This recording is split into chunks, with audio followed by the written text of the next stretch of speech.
Bonsoir et bienvenue, je suis Carmen Févillier, ravie de partager ce moment avec vous. Aujourd'hui, nous recevons Charlotte Kalala, fondatrice du festival socio-économique et culturel Congo Napari Tongamboka. Congo Napari Tongamboka est le premier salon socio-économique et culturel congolais en Europe. La 7e édition se déroulera les 27 et 28 septembre 2025 de 10h à 20h. À l'espace Charenton, dans le 12e arrondissement de Paris. Un événement placé sous le thème « Le Congo de demain ». Il s'agira de 2 jours d'échanges, de découvertes et d'opportunités pour tenter de construire un avenir meilleur pour le Congo en 6 éditions. Cet événement est devenu un rendez-vous majeur de la diaspora congolaise avec plus de 18 500 visiteurs et 135 intervenants. Madame Charlotte Kalala est rescapée d'un cancer. Elle incarne aujourd'hui la résilience et un engagement. Avec elle, nous allons parler donc de son parcours, de sa vision et bien sûr de la 7e édition de Congo Napari Tongamboka, placée sous le thème « Le Congo de demain ». Bonsoir Charlotte Kalala. Bonsoir Carmen, merci. Bienvenue sur le plateau de 3 ans en Afrique, sur Global Africa Télé Sud. Et donc, je vais vous laisser vous présenter. Nous sommes enchantés de vous connaître. D'accord. Donc, en effet, je suis donc Charlotte Kalala, fondatrice de Congo Napari, qui a été créée il y a aujourd'hui plus de 10 ans. Je suis directrice d'une filiale en RDC. Je suis entre le Congo et la France. Oui. Et je travaille donc dans le secteur de la communication et la production audiovisuelle. D'accord. Alors, comme je l'ai dit en introduction, vous êtes guérie d'un cancer. Exactement. Grâce à votre foi. Et par rapport à ça, pour aider d'autres femmes qui ont traversé la même chose que vous, vous avez créé le programme Rendez-vous avec la vie. C'est ça. Rendez-vous avec la vie, donc destiné aux femmes qui passent par des épreuves difficiles, pas seulement la maladie, je présume, et qui subissent de lourds traitements et qui ont besoin de se rappeler qu'elles sont fortes. Exact. Voilà. Est-ce qu'on peut en savoir davantage sur ce programme? Alors, en 2019, j'avais 30 ans et j'ai malheureusement découvert que j'avais un cancer. Donc, je suis passée par la phase chimiothérapie, radiothérapie et c'était un très lourd traitement. Et j'ai réalisé que le cancer nous vole notre beauté, nous vole notre force, nous vole notre famille, nous vole notre temps, nous vole tellement de choses. Et j'ai vécu cette épreuve vraiment difficilement et je me suis rendu compte qu'il n'y avait pas assez de femmes noires qui partageaient leur histoire. Le cancer est un sujet extrêmement tabou dans notre communauté, que ce soit noire et encore plus religieuse.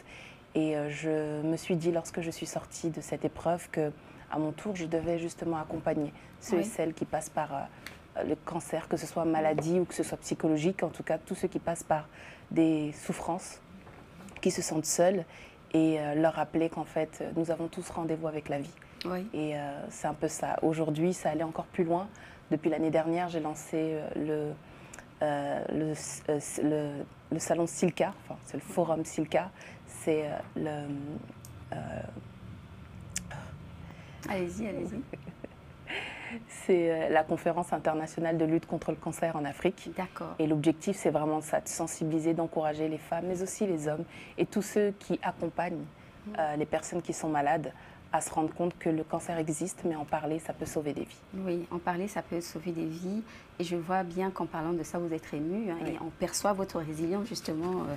C'est ce que je vous ai dit quand vous êtes arrivée. Et donc, pour continuer à parler de vous, quels sont les 3 mots, pour dire 3 mots qui vous identifient? Que diriez-vous? Forcément, résilience. Ben oui. C'est pas résilience. On va aussi dire, je dirais, résilience, foi et détermination. D'accord. Et pourquoi Congo Napari Tongamboka? En 2015, on s'est rendu compte que lorsqu'on tapait sur les moteurs de recherche Congo, il n'y avait que des choses négatives. Oui. En 2015, il y avait le mouvement des combattants qui était très important ici à Paris. Et on se demandait qu'est-ce que nous, la diaspora, on pouvait faire pour contribuer au développement de notre pays. Alors moi, en 2011, j'avais déjà commencé avec tout ce qui était action sociale et action humanitaire. Et donc, je me suis dit comment je peux faire plus en tant qu'étudiante, comment on peut apporter notre pierre à l'édifice. Et on s'est dit, on ne va pas simplement aider les gens, on va commencer à montrer un autre regard du pays. On va montrer ce Congo fort, ce Congo résilient, ce Congo qui gagne. On va montrer qu'il est possible de créer des ponts entre terre d'accueil et terre d'origine et montrer toutes les facettes, les belles facettes. Les belles facettes. Et je précise que Congo n'a Paris, Congo, ce sont les deux Congos. Exactement. Bah, en fait, c'est un grand royaume avec K, hein, ça regroupe, c'est un pays. Bah, actuellement, c'est deux Congo, de la République du Congo et Congo, la République démocratique du Congo. Et j'ai une question à vous poser. Hormis votre foi, quel est le secret de votre réussite et de la longévité de Congo n'a Paris, parce que c'est déjà la 7e édition. Hein. Je dirais que le secret, c'est la persévérance. La persévérance. Je pense que c'est un projet qui est très challengeant. On n'est pas forcément toujours accompagné, mais je pense que les sacrifices qu'on a mis, qu'on a pris, qu'on fait, vont porter. On ne le fait pas pour nous, en fait. On le fait pour nos enfants. Oui. On le fait parce que demain, nos enfants nous diront « Ok, vous critiquez le pays. Le pays est comme ça aujourd'hui, mais qu'est-ce que vous avez fait pour changer les choses ?» Oui. Je pourrais dire à mon fils qu'on a essayé, on a fait notre part. Vous avez fait votre part et ça se voit, et vous continuez à faire votre part. Et donc, ce qui nous ramène à parler de Congo n'a Paris, hein, on va parler de cette édition 2024. Et pour ça, avant de poursuivre, on va lancer le teaser de présentation. Super.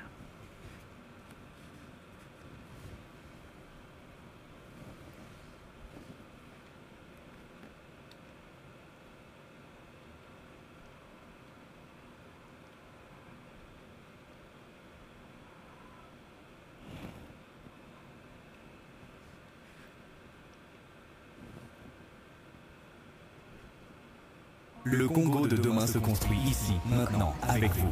Le salon Tonga Mboka revient pour sa 7e édition. 2 jours exceptionnels pour connecter la diaspora, les entrepreneurs, les investisseurs, les créateurs et les visionnaires. Business, culture, innovation, gastronomie, mode, musique, inspirer, partager, bâtir. Tonga Mboka, c'est bien plus qu'un salon, c'est un accélérateur d'avenir. Tonga Mboka, c'est notre héritage, notre fierté, notre futur. Le Congo de demain en lumière à Paris et il s'écrit avec toi. Réserve ta place maintenant et deviens acteur du Congo de demain.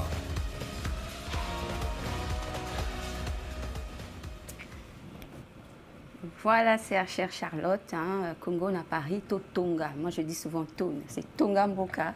C'est à l'impératif. Hein. Exactement. C'est à l'impératif. Et donc, qu'est-ce qui va distinguer cette édition des éditions précédentes?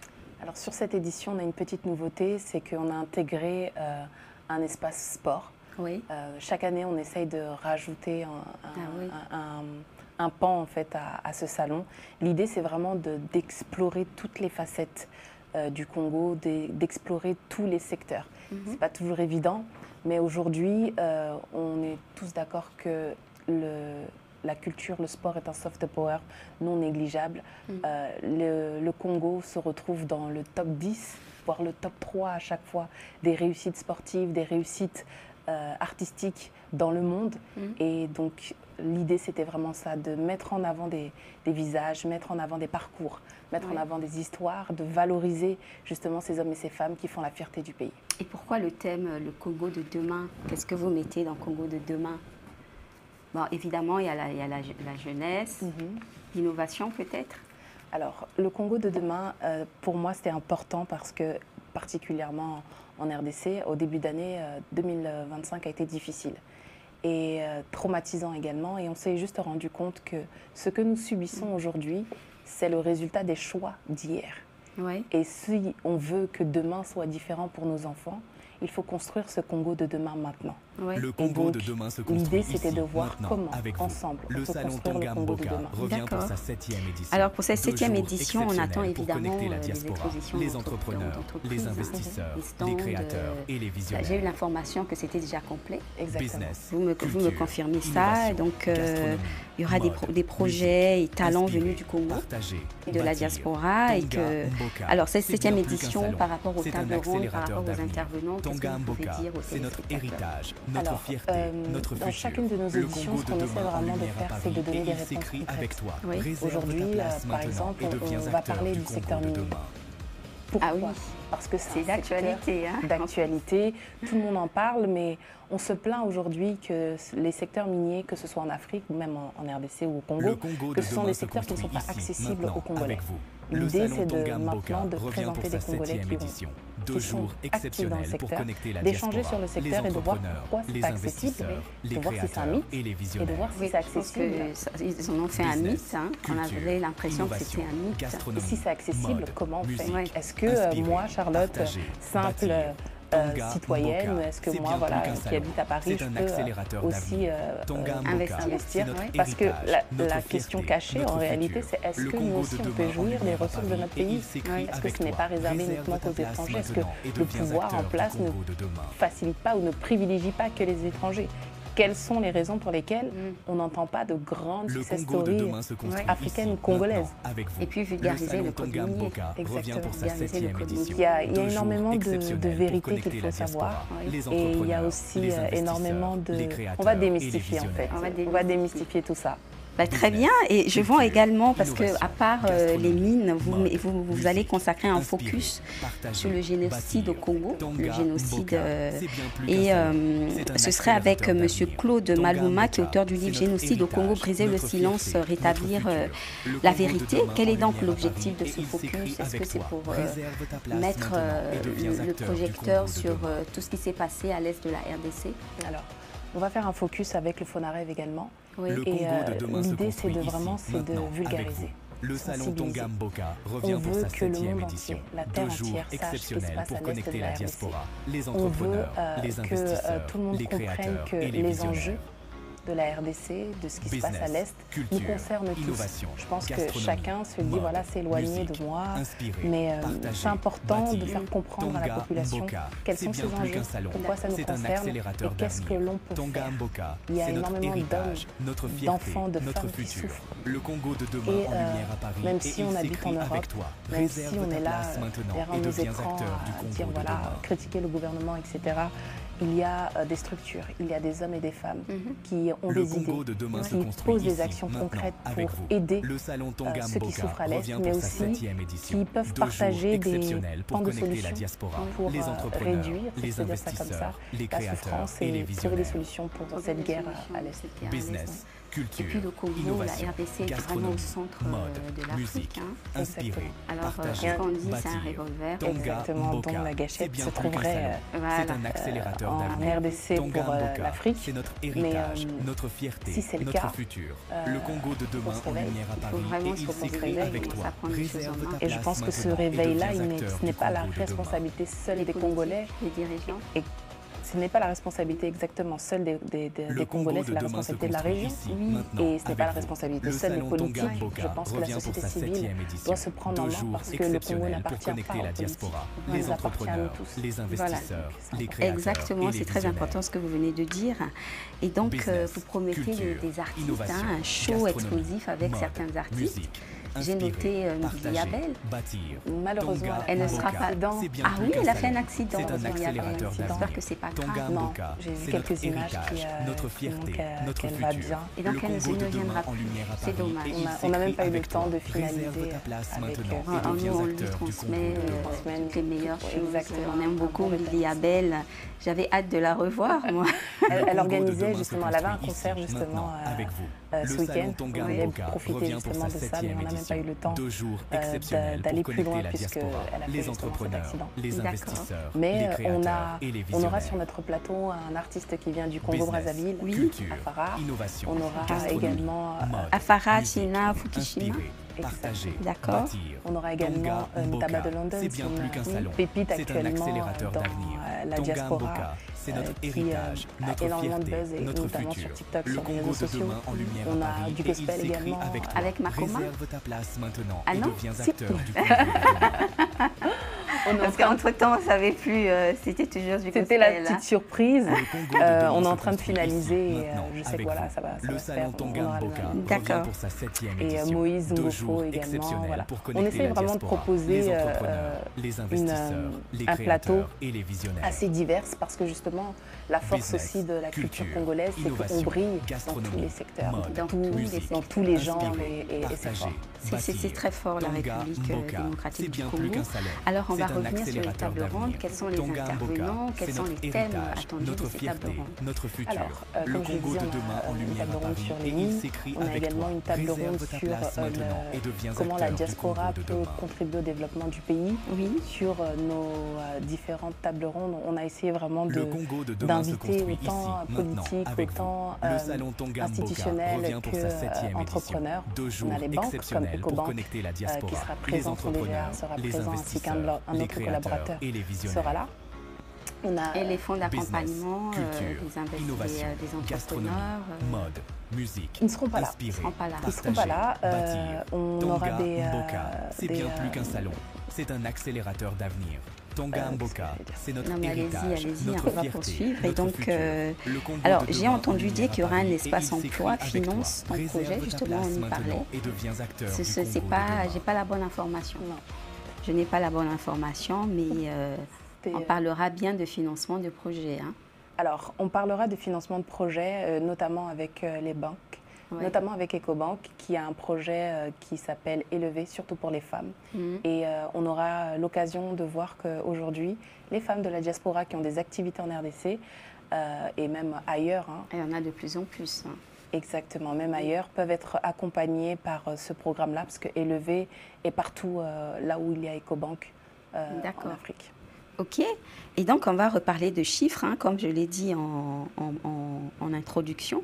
18 000, donc 6 éditions, hein, 18 500 visiteurs, 135 intervenants, ça parle en votre faveur. Et donc, quels enseignements vous tirez de ce succès et qu'est-ce qui a influencé la préparation de cette nouvelle édition? Ce que j'en retiens, c'est qu'il est possible de rassembler les Congolais sans pour autant parler uniquement que de musique, sans pour autant parler uniquement que de religion. Ah oui, parce que ça devenait lassant. Hein. Oui, ça devenait lassant, musique, religion. Et sans pour autant qu'on ait une grosse tête d'affiche, un homme politique ou une star. Ça veut dire que le développement, contribuer au développement du pays, c'est quelque chose qui est dans le cœur de la diaspora. Ça veut dire aussi que cette diaspora qui aujourd'hui, pour moi, je la considère comme la 27e province en RDC, que je considère comme un outil fort et puissant en France. Cette diaspora, elle a besoin de se rassembler, elle a besoin de comprendre comment elle peut intervenir en Afrique, comment elle peut justement créer ce pont. Ce qu'on constate, parce que moi aussi je suis à la base diaspora, c'est que quand on est ici en France, on a envie de créer justement ce pont, on a envie de reconnecter avec nos racines pour mieux connaître et comprendre notre identité. Et on se rend compte que ici on n'est pas français, de l'autre côté on n'est pas congolais. Ce double positionnement nous perturbe, nous déstabilise. Alors qu'est-ce qu'on peut faire? Ce qu'on peut faire en fait, c'est assumer pleinement cette double culture et commencer à créer des ponts et commencer à créer des actions pour impacter au niveau économique, culturel et aussi créer cette passerelle de dons et de talents. Créer la passerelle de dons et de talents. Justement, j'en venais sur le rôle de la diaspora, mais vous l'avez brillamment dit, je n'ai plus rien à ajouter.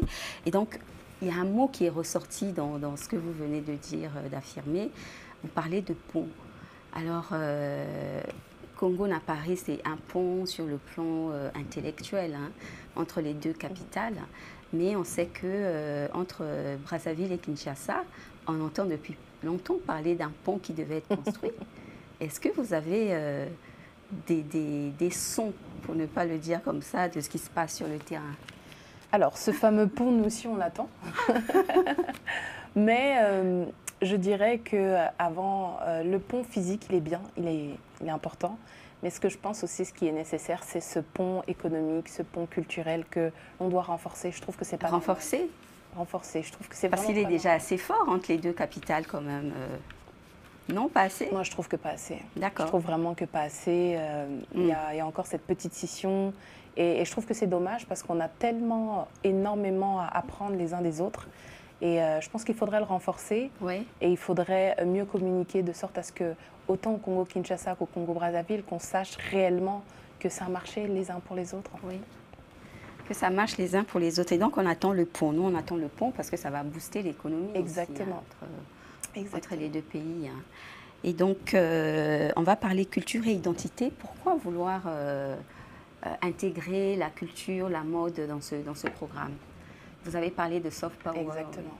Ce que je disais, c'est que quand on a commencé en 2015, on ne pouvait pas commencer avec un salon, un forum économique, parce que ce n'était pas possible, ce n'était pas acceptable à l'époque, que ce soit pour le Congo-Kinshasa ou pour le Congo-Brazzaville. Et donc on a commencé avec la culture, parce que la culture rassemble. Parce que la culture est l'un des meilleurs moyens pour faire passer des messages. La culture est l'un des meilleurs moyens pour montrer le talent, pour montrer la diversité, pour montrer aussi la force d'un pays. Et malheureusement aussi, la culture est aussi le secteur le plus négligé en Afrique et au Congo. Alors c'était important pour nous parce qu'aujourd'hui, je le disais au départ, le Congo, les Congolais brillent dans la culture. Et ils ne sont pas connus par les Congolais. Ils ne sont pas reconnus par leur pays. Ils brillent souvent à l'extérieur et un peu moins à l'intérieur. Et donc, construire le Congo de demain, c'est apprendre aux uns et aux autres à aimer, assumer, valoriser ce que nous avons, au lieu d'aller toujours chercher ce qui est à l'extérieur. Valoriser notre patrimoine, notre identité, notre culture. C'est comme ça qu'on laissera un héritage certain à nos enfants. Valoriser et transmettre et écrire. Exactement. Alors, c'est très bien. On va parler des perspectives de votre vision et de l'avenir de Congo-Napari. Comment vous voyez Congo-Napari, Tonga Mboka, dans 10 ans, par exemple? Dans 10 ans, j'espère que ça deviendra vraiment une réelle institution. Hein. Aujourd'hui, quelqu'un de la diaspora qui veut rentrer au Congo, Kinshasa ou Brazzaville, a toujours le même discours. Les informations ne sont pas claires, on ne sait pas comment faire.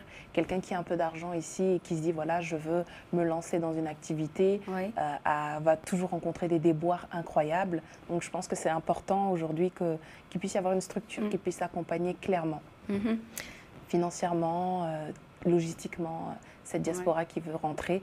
Et je suis convaincue que chaque pays doit considérer sa diaspora comme un atout majeur. Comme un atout majeur. Il n'y a pas longtemps, il y a eu une rencontre de diaspora de Congo-Brazza. Je pense qu'au niveau des pays africains, ils considèrent de mieux en mieux la valeur et l'importance de la diaspora, la force de frappe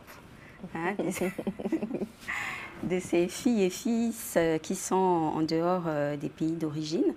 Et donc, est-ce que vous pensez réellement un peu plus international en dehors de la France, par exemple? Alors, les statistiques, les chiffres nous disent que les Congolais envoient plus de 9 milliards de dollars par an. Et quand je pense à 9 milliards de dollars, je me dis que les Africains, en règle générale, envoient énormément d'argent. C'est pour ça qu'on voit plusieurs sociétés de transfert d'argent qui naissent et qui perdurent dans le temps. Et je me dis, le jour où on va vraiment prendre conscience que la diaspora africaine, en règle générale, peut énormément apporter à l'Afrique, on va commencer à considérer cette diaspora différemment, l'intégrer dans les décisions différemment. Et je pense qu'il faut d'abord commencer par ce que l'on connaît et ensuite élargir. C'est pour ça qu'on a commencé d'abord par le Congo et ensuite élargir parce que le développement du pays, en fait, ce n'est pas que la diaspora congolaise. C'est aussi cette diaspora africaine. Cette diaspora africaine qui a envie de voir l'Afrique évoluer. Alors, dans 10 ans, on espère qu'on pourra... Enfin, c'est même pas qu'on espère. Dans 10 ans, on est sûr que lorsqu'on fera des événements comme Congo-Napari, on aura nos pays alliés. Et j'espère que dans 10 ans, on sera en paix avec tous les pays qui entourent les deux Congos. Qui entourent les deux Congos. Hein. Exactement. C'est des pays stratégiques, hein, les deux Congos, Congo, Brazza, pays de transit, et la RDC, c'est le géant. C'est le géant en tout point de vue, quoi. Et donc, alors on arrive à la fin de cette belle émission, chère Charlotte. Quel message vous souhaitez transmettre justement à la jeunesse congolaise? Vous avez déjà commencé à le dire, hein. Jeunesse congolaise, jeunesse africaine dans la diaspora. Et quel est le message impactant pour qu'ils viennent, hein, justement, dans le 12e pour la 7e édition de Congo na Paris? Si je peux laisser un message, c'est de dire que pendant longtemps, on a tapé sur nos téléphones, nos écrans pour critiquer, pour dire que les choses n'avancent pas. Et c'est vrai. Mais il y a des choses qui avancent. Et je fais partie de celles qui disent toujours qu'il y a des réalités, il y a des vérités, mais le Congo n'a pas qu'une seule vérité. Chaque vérité se trouve dans les expériences des uns et des autres. Alors venir à Congo na Paris, ça permet de partager ces vérités-là. Ça permet de mettre ces projecteurs sur des hommes et des femmes qui ont des parcours inspirants. Ça permet de créer justement ces rôles modèles. Et ça permet de se dire que c'est possible. Je pense que tout n'est pas négatif, tout est possible, mais le changement, il a besoin d'hommes et de femmes. Le changement, il a besoin d'hommes et de femmes, et ces hommes et ces femmes, c'est nous. Déterminés. C'est nous. Le changement a besoin d'hommes et de femmes déterminés et bien informés. Exactement. Et bien informés. Et le salon est là pour justement les informer. Merci beaucoup sur ces derniers mots, Charlotte Kalala, fondatrice de Congo na Paris. J'ai tendance à dire Congo na Biso, non. C'est pareil. Congo na Paris, Tonga. Congo na Paris, Tonga Mboka. Et donc, chers téléspectateurs, ne manquez pas la 7e édition de Congo na Paris, Tonga Mboka, donc construisons le pays, les 27 et 28 septembre à l'espace Charenton à Paris, un week-end festif et inspirant pour tous ceux qui rêvent d'un Congo meilleur, d'un Congo de demain. C'était Carmen Févillier, j'étais ravie de passer ce moment avec vous et à très vite. Au revoir.